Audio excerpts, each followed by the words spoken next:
नमस्कार, आप लोगों का स्वागत है हम लोगों के इस YouTube चैनल शिक्षा सबको में, जिसके अंतर्गत हम लोग NIOS की जो माध्यमिक कक्षा है हाई स्कूल, उसका व्यवसाय अध्ययन विषय पढ़ रहे हैं। इसका जो पाठ्यक्रम 3 है सेवा क्षेत्र, उसके अंतर्गत हमने जो पाठ 7 है संप्रेषण सेवाएं या संदेश वाहन सेवाएं, उनके विषय में पिछले वीडियो में चर्चा की थी। उनका पहला भाग हमने पिछले वीडियो में पढ़ा था। हम लोग अब जो बाकी बचे हुए जो शीर्षक हैं उसको पढ़ेंगे इस वीडियो में। तो शुरू करने से पहले फिर आप लोगों से एक बार अनुरोध है कि आप लोग कृपया करके जरूर इस वीडियो को अपने उन दोस्तों के साथ शेयर करें जो व्यवसाय अध्ययन विषय पढ़ रहे हो हैं NIOS का। तो आइए प्रारंभ करते हैं। तो पहले हम पुनर्कथन कर लेते हैं या रिवीजन कर लेते हैं कि हमने पिछले वीडियो में क्या क्या पढ़ा था। हमने पढ़ा था कि संप्रेषण का क्या अर्थ है। संप्रेषण का अर्थ होता है अपनी बात, अपने विचार, अपनी समस्याएं एक व्यक्ति द्वारा दूसरे व्यक्ति को पहुंचाना, उसको बोलते हैं संप्रेषण या इंग्लिश में बोलते हैं कम्युनिकेशन। तो उसके बाद फिर हमने देखा था कि संप्रेषण का महत्व क्या है, संप्रेषण किस प्रकार से व्यवसाय की सहायता करता है, किस प्रकार से जो व्यवसाय है उसके परिचालन के लिए जो संप्रेषण है या कम्युनिकेशन है उसका कितना महत्व है एक बिजनेस को चलाने में। फिर हमने देखा था कि संप्रेषण के क्या प्रकार हैं। तो संप्रेषण हमने पढ़ा था कि 2 प्रकार का होता है। एक तो वो संप्रेषण जो हम शब्दों के माध्यम से करते हैं, जिसको कि शाब्दिक संप्रेषण बोलते हैं। शाब्दिक संप्रेषण दोनों प्रकार से आप कर सकते हैं, लिखित भी कर सकते हैं और बिना लिखे हुए खाली बोलकर भी शब्दों के माध्यम से संप्रेषण कर सकते हैं, उसको शाब्दिक संप्रेषण बोलते हैं। और दूसरे प्रकार का जो संप्रेषण होता है वो होता है गैर शाब्दिक संप्रेषण, जिसमें क्या होता है, जिसमें आप वर्ड्स का यूज नहीं करते हैं, शब्दों का यूज नहीं करते हैं, बिना शब्दों का प्रयोग करे हुए दृश्य या श्रवण माध्यम से या मतलब देखकर या सुनकर या संकेतों के माध्यम से आप अपनी बात को एक व्यक्ति से दूसरे व्यक्ति पर पहुंचाते हैं। इसके पश्चात फिर हमने देखा था संप्रेषण के साधन कौन कौन से हैं। इन साधनों में से कुछ साधन हमने पिछले वीडियो में पढ़ लिए थे, जैसे कि पत्र, तार, टेलीफोन, टेलेक्स और फैक्स, ये हम लोग पढ़ चुके हैं।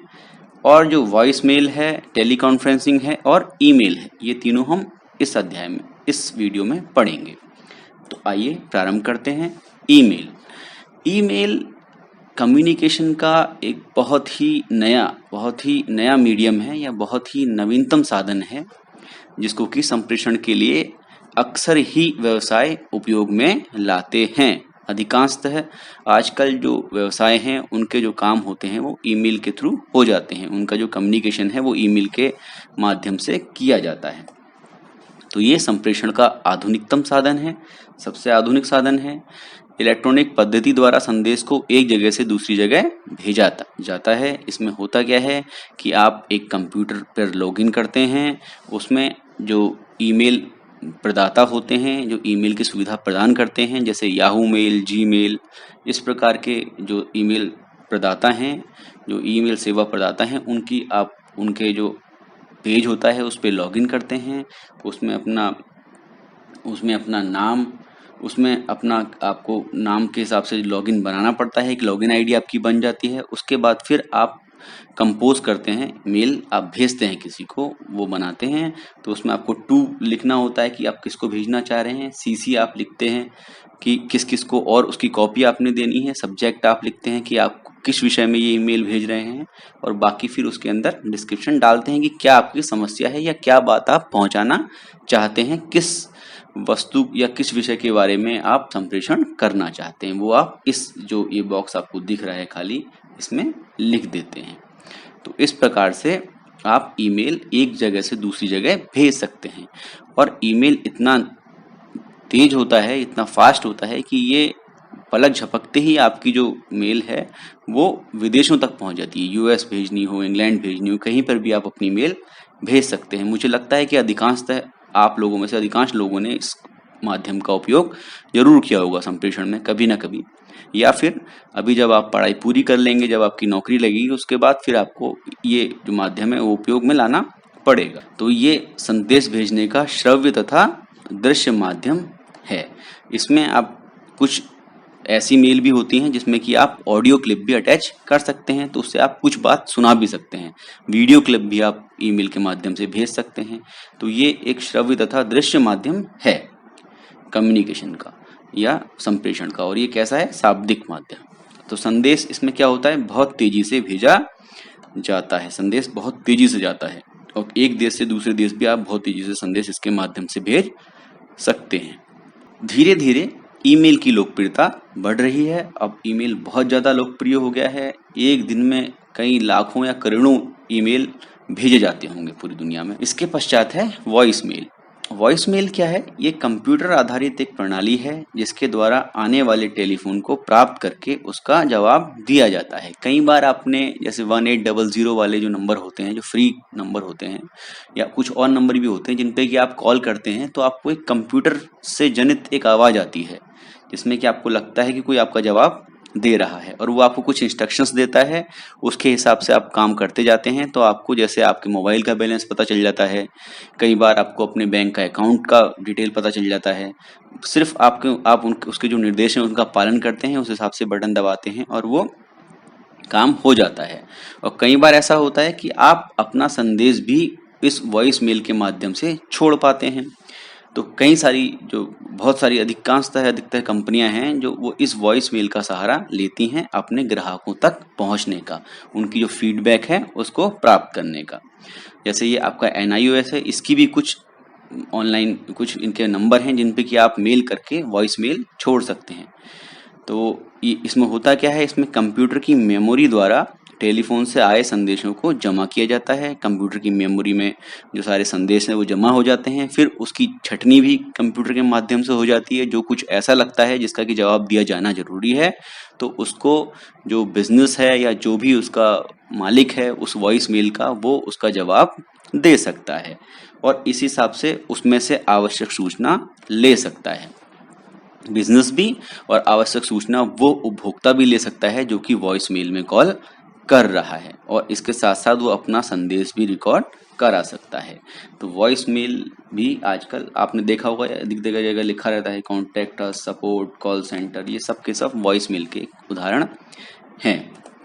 इसके पश्चात है टेलीकॉन्फ्रेंसिंग। ये जो टॉपिक है टेलीकॉन्फ्रेंसिंग, ये तो अब बहुतायत में यूज़ हो रहा है इस समय।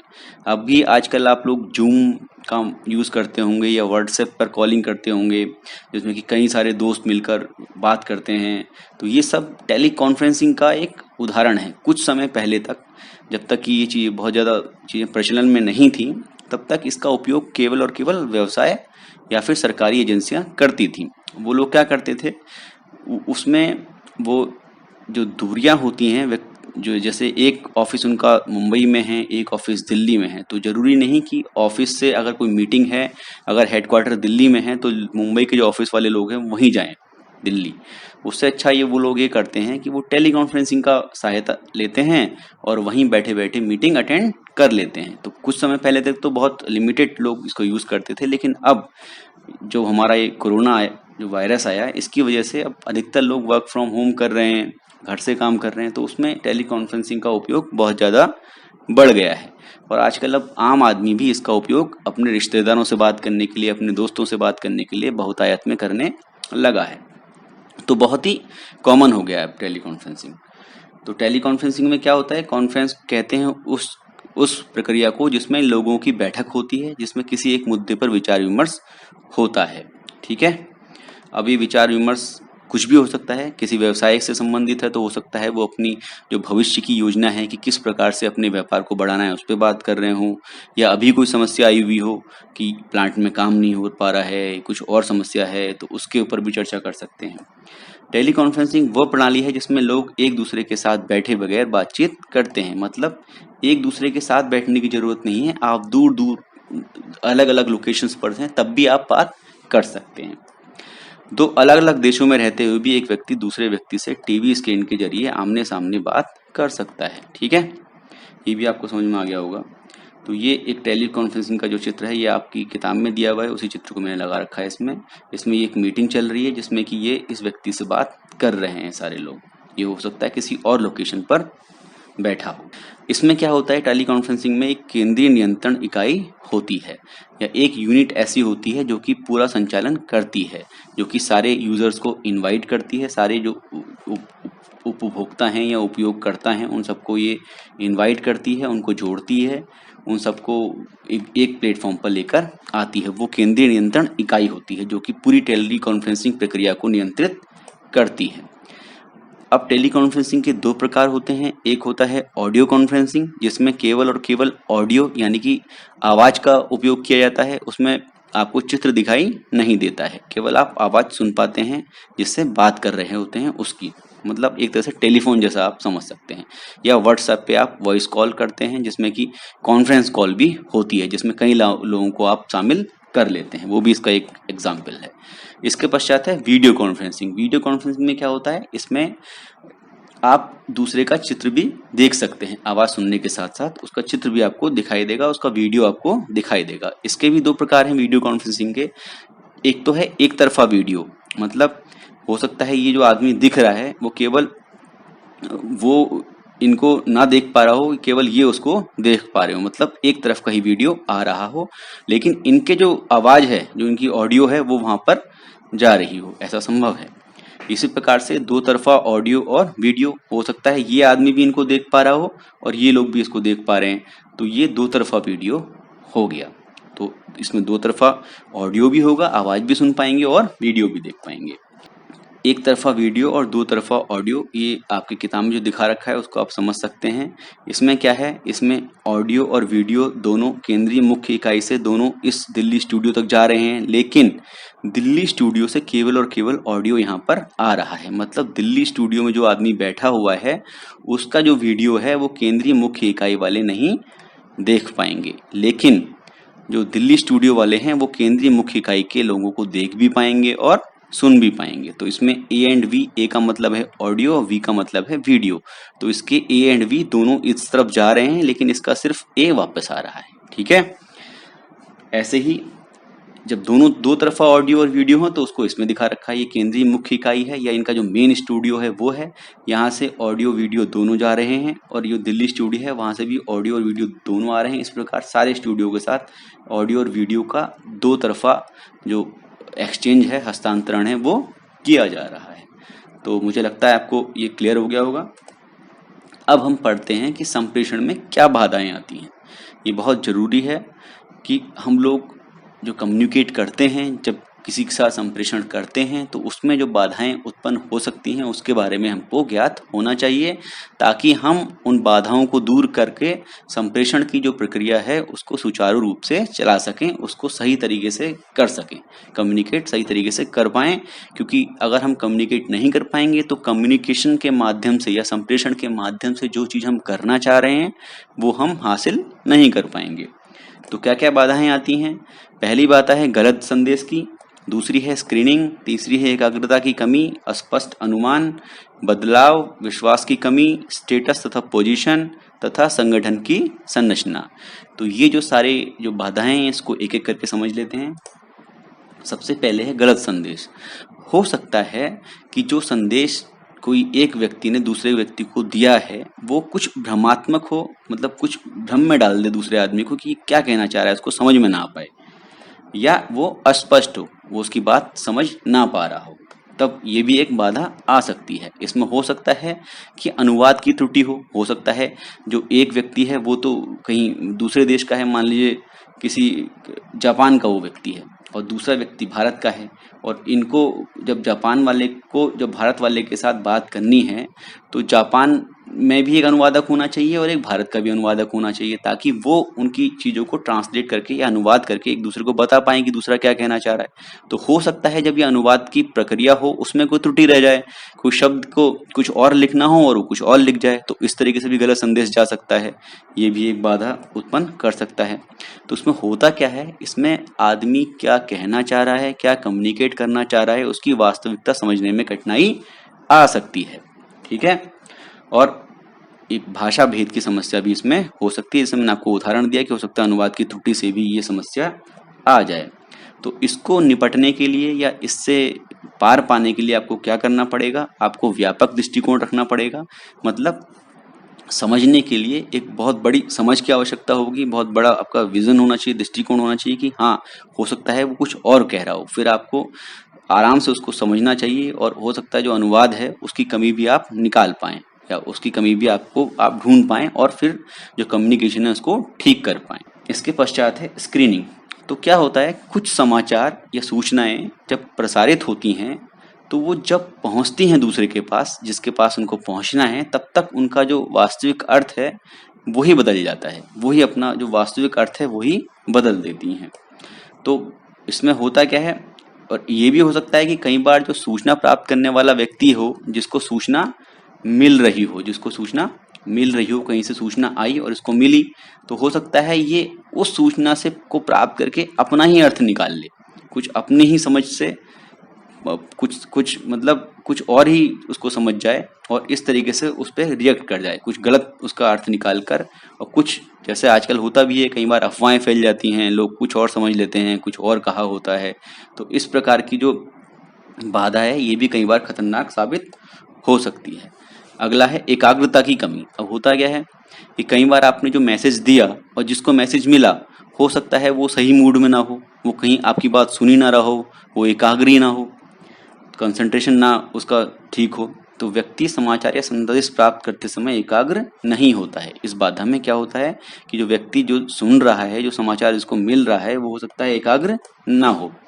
तो क्या हो, अब इसमें कैसे हो सकता है, कई बार जो नीचे के कर्मचारी हैं, जो वो सोचते हैं कि जो बॉस के लिए सूचना आई है, वो हो सकता है ये सूचना आगे संप्रेषण करने के लिए आवश्यक नहीं है। मतलब उनको लगता है कि ये सूचना इतनी महत्वपूर्ण नहीं है कि इसको हम अपने बॉस तक पहुंचाएं या कहीं और किसी और के पास पहुंचाएं, तो वो उस सूचना को दबा देते हैं या उसको आगे प्रसारित नहीं करते हैं। तो इस तरीके से क्या होता है, कई बार महत्वपूर्ण सूचनाएं भी जहां तक उस सूचना को पहुंचना चाहिए वहां तक पहुंच नहीं पाती हैं। तो कई बार महत्वपूर्ण सूचना का संप्रेषण इस प्रकार से नहीं हो पाता है।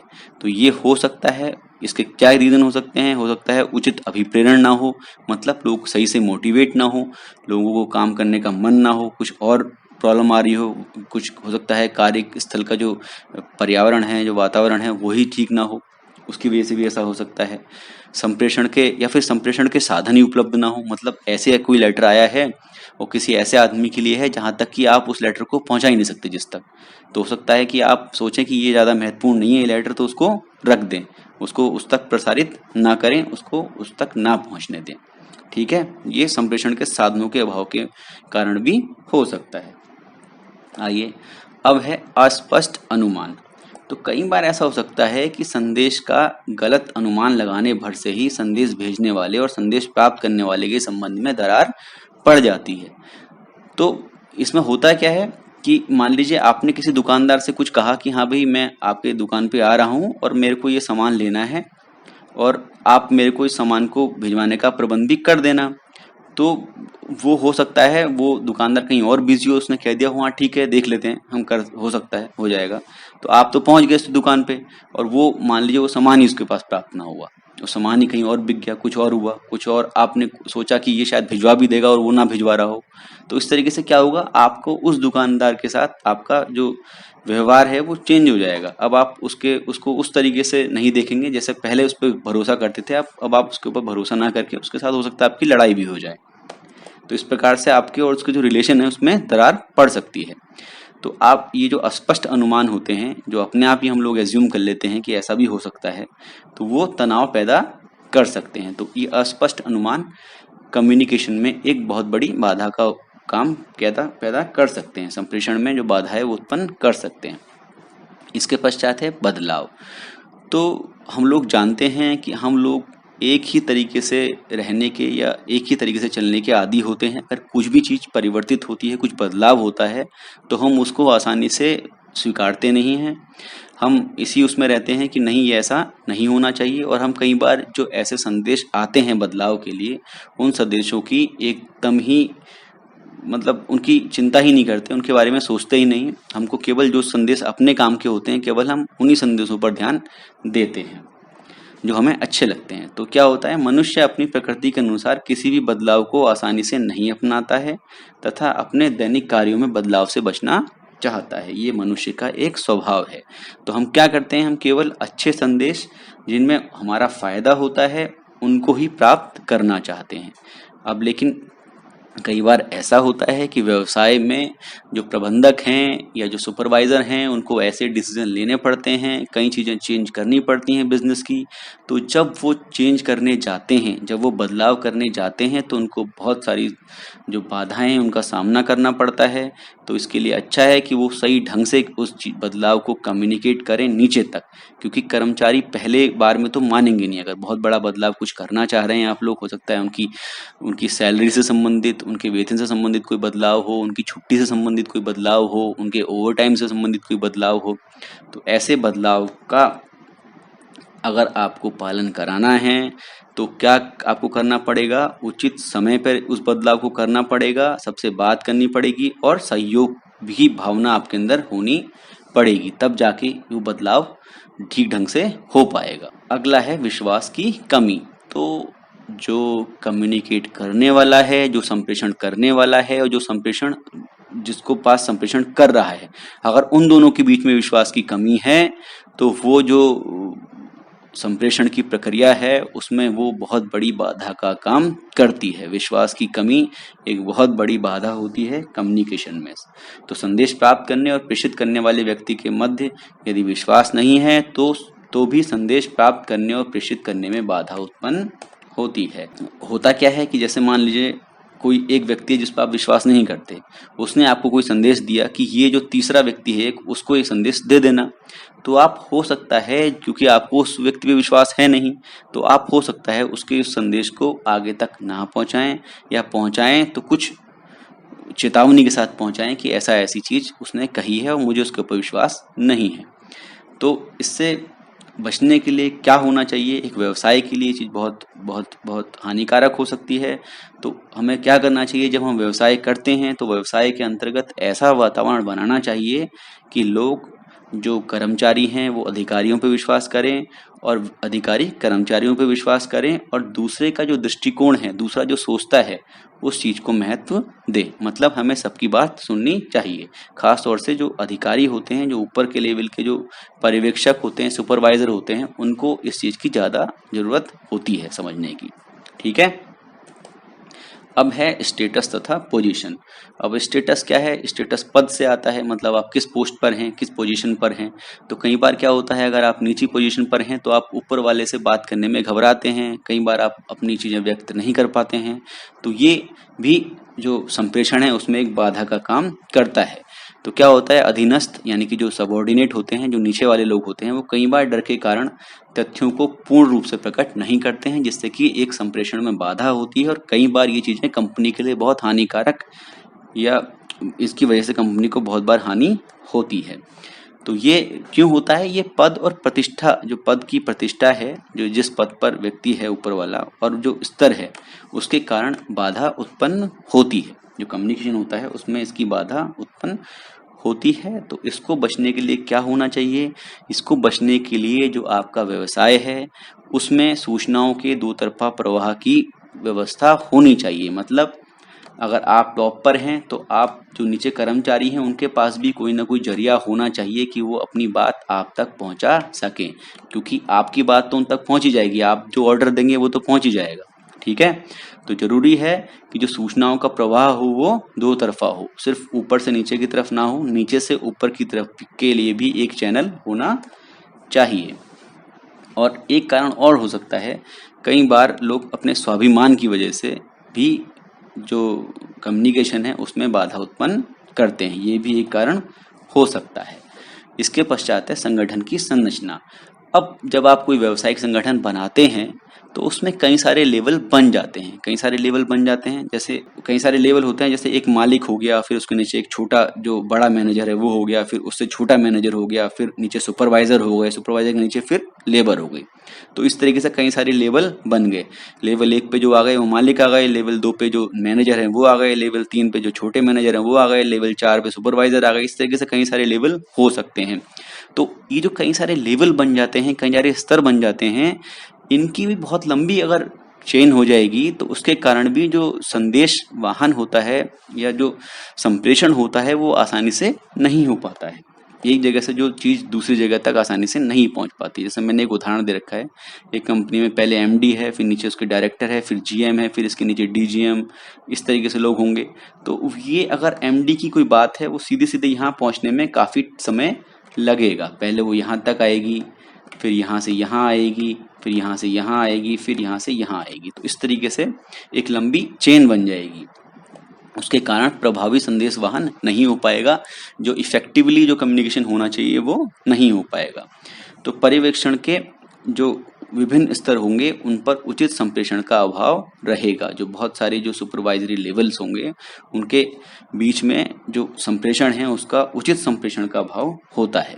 तो इसलिए इससे बचने के लिए हमको क्या करना चाहिए, एक बेहतर संगठनात्मक ढांचा बनाना चाहिए अपने व्यवसाय का, और ये इंश्योर करना चाहिए कि ऊपर से नीचे या नीचे से ऊपर जो भी आप कर रहे हो, नीचे से ऊपर या ऊपर से नीचे, वो उसके लिए उनकी बातचीत को पहुंचाने के लिए, उनके विचारों को पहुंचाने के लिए आपके पास एक चैनल या एक तरीका होना चाहिए।